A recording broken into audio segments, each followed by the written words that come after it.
Okay, let's talk about the Appalachian Trail. That massive 2,100-mile path runs right down the eastern side of the Oh, U.S. yeah, absolutely legendary. Famous for, well, amazing views, but also some really tough hikes. And it's looked after by a few groups: the National Park Service, the Appalachian Trail Conservancy, the Forest Service, too. Right, a big collaborative effort to maintain it. It really taps into um, that urge people have to get out into nature, test themselves. And that's exactly what we're diving into today. Bill Bryson's book, A Walk in the Woods, came out back in '98. Huge bestseller. Totally. And it really struck a chord. They even made a movie maybe 10 years ago Hmm. with Robert Redford and Nick Nolte. Yeah, I remember that. It sort of became this symbol for anyone thinking about, escaping the everyday, even if they weren't actually hikers. Well, that's the thing, isn't it? The premise is kind of wild. It really is. So Bryson, he moves to New Hampshire, right? Mm. And pretty much out of the blue, he decides, I'm going to hike the Appalachian Trail, the whole thing. Which is ambitious. Especially since, as you find out pretty quickly, he wasn't exactly Mr. Outdoorsman. Not at all. He had basically zero hiking experience. He's like reading books to figure out what gear to buy, how to even do it. It's an interesting approach, right? Very intellectual prep. He's got the information, the equipment, but knowing about hiking versus actually doing it for months. Mm-hmm. Very different things. So naturally, he thinks maybe she shouldn't do it alone. He asks around, invites friends. And gets one taker. One taker, his old friend, Stephen Katz. Ah, Katz. A memorable character in the book. Definitely. And the key thing here, Katz knows about as much about hiking as Bryson does, which is nothing. So, two complete novices deciding to tackle one of America's most demanding long-distance trails. Yeah, it really makes you wonder, like, what was the spark? Just a sudden urge? It does raise questions about motivation, doesn't it? Was it pure adventure seeking, midlife crisis, or just, something calling them to the woods? Hard to say. So anyway, they start off Springer Mountain, Georgia, the southern end. The traditional starting point for northbound thru hikers. And reality bites pretty fast. Oh, yeah, you can imagine. The packs are way too heavy. The weather turns nasty almost immediately. Blisters pop up. All the classic beginner hiker problems just, amplified. That initial excitement probably crashed hard against the physical grind, the sheer effort, day after day. It's a shock to the system if you're not used to it. And the book kind of tracks their journey, the ups and downs. They go through Georgia, North Carolina, Tennessee. Right, hitting places like Hiawassee, Franklin, the Smoky Mountains National Park. Yeah, beautiful spots. Then up into Virginia, Roanoke, Shenandoah National Park, Waynesboro, Skyland, Front Royal. You really get a feel for the changing landscape. And for you listening, these aren't just names on a map. Sure. Bryson gives you a real glimpse into these different environments, the different challenges each section presents. It's like a virtual tour. But, life happens. Their hike gets interrupted. Right, the real world intrudes. Bryson has to go promote another book he wrote. And Kat's kind of funny, actually needs to go back to work building houses. So the big wilderness adventure gets put on hold. Yeah. It sort of breaks that romantic image of just walking nonstop for months, doesn't it?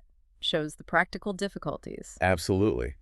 Total escape is, well, a luxury most people don't have.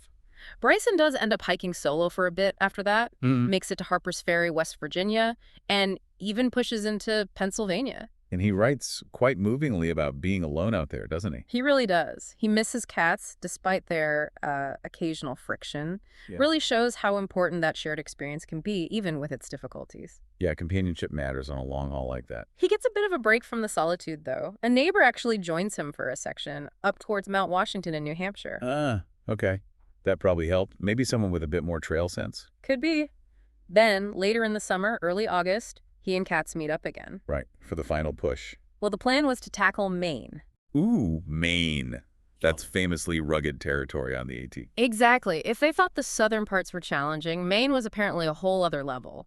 He describes these tricky river crossings with heavy packs, really slippery rocks, just generally tougher conditions.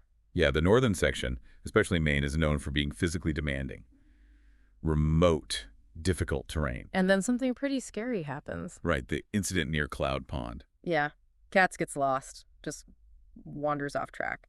And Bryson describes, the panic searching for him. It's a sobering moment. It really underlines that this isn't just a walk in the park. Forgive the pun. Things can go wrong quickly out there.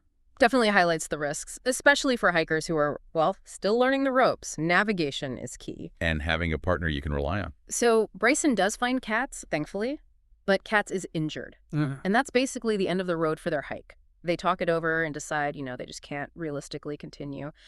It's a tough call, but probably the right one. Acknowledging limitations, prioritizing safety, it adds a dose of realism. But the book isn't just about their personal struggles, right? That's what makes it more than just a funny travel story. Exactly. Bryson weaves in a lot of fascinating stuff about the trail itself, its environment. Like when they're in the Great Smoky Mountains National Park, he talks about the biodiversity there. It's incredible. Something like, 67 types of mammals? Over 200 bird species, 80 kinds of reptiles and amphibians. It's really amazing. And he explains why it's so diverse, that unique, moist climate where North Carolina and Tennessee meet. Yeah, he connects the facts to the place, makes it come alive. Yeah. It's not just a list.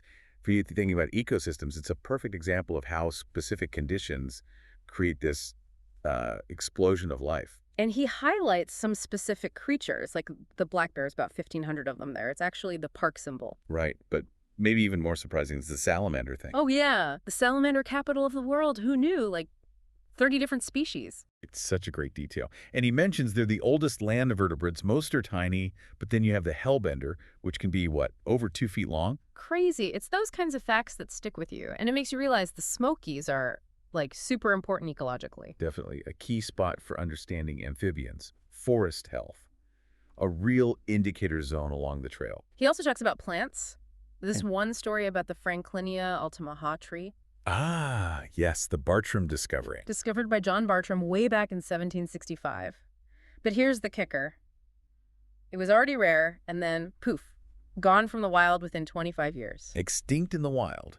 It only survived because Bartram grew it in his garden. Amazing story. And kind of scary, too. Shows how fragile things can be. It really does. Oh. And he mentions these plants native to the southern Appalachians have links to plants in Asia, which points to this incredibly long geological and biological history, ancient connections. Which actually ties into another thing he touches on the geology, how the Appalachian Mountains themselves were formed. Right, the orogenies, these massive mountain-building phases over hundreds of millions of years. Yeah, the Taconic, Akkadian, and Alleghanian phases, shaping different parts of the range between 450 and 200 million years ago. It just gives you this sense of immense time, deep time, puts the hike and human history into perspective, doesn't it?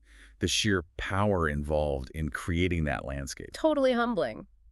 Okay, so we have this great story, lots of humor, lots of cool facts, but there's the elephant in the room, right? The unfulfilled goal. Exactly. He sets out saying he's going to hike the entire 2,100 miles, to do a proper through hike, end to end. That's the expectation he sets up. Yeah. They're waiting for the full story, Springer to Katahdin. It doesn't happen. He's very upfront about it. They only managed about 870 miles. Which is still a huge distance. But yes, significantly less than half the trail. And he doesn't hide his disappointment. He talks about regretting not reaching Mount Katahdin, the northern endpoint in Maine. And that honesty is actually, I think, a real strength of the book. It avoids that sort of perfect, heroic narrative. It feels more real. Yeah, it's relatable. Life gets in the way. Challenges are harder than expected. It's not a simple story of conquest. So the reader expecting that full A to B journey gets something different, a memoir of an attempt, an experience, rather than just the completion. And what do we make of that? Does it matter that he didn't finish? Well, that's a great question. What defines success in something like this? Is it only ticking the final box?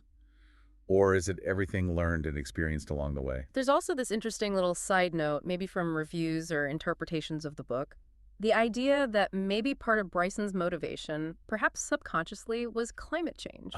The idea that he wanted to see the trail's beauty before it was potentially degraded, before global warming impacted the scenery, the plants, the animals. Right, like a see it before it's gone or changed kind of urgency. That adds another layer, doesn't it? Connects the personal journey to these bigger environmental concerns. Makes it seem less like just a whim, maybe more of a pilgrimage to witness something precious. So when you pull it all together, A Walk in the Woods is, well, it's complicated, it's funny, it's engaging, definitely informative. But it's also the story of not quite making it, of ambition meeting reality. Yeah. You get the humor, the struggles, but also these really valuable insights into the Appalachian Trail's nature, its history, its geology. He balances the personal story with the educational bits really well. It shows you can learn a lot, have a meaningful experience, even if things don't go exactly according to the grand plan. It's a fascinating read because of that mix. You think you're getting one thing, the epic hike story, but you end up with something maybe richer, more nuanced. I think so. It really pushes you to think about what success actually means. Is it hitting the target number, reaching the final peak? Or is the value in the attempt itself? The experiences, the knowledge gained, the self-discovery, even through the parts that didn't work out. Exactly. Does the journey hold its own intrinsic value, separate from achieving the initial stated goal? So, thinking about Bryson's whole adventure ambitious plan, partial completion, but tons of memorable moments and insights, it leaves us with a question for you. What is the true measure of success when you take on something big? Does that journey, everything you pick up along the way, count just as much, maybe even more, than hitting that finish line you first aimed for? Something to ponder until next time.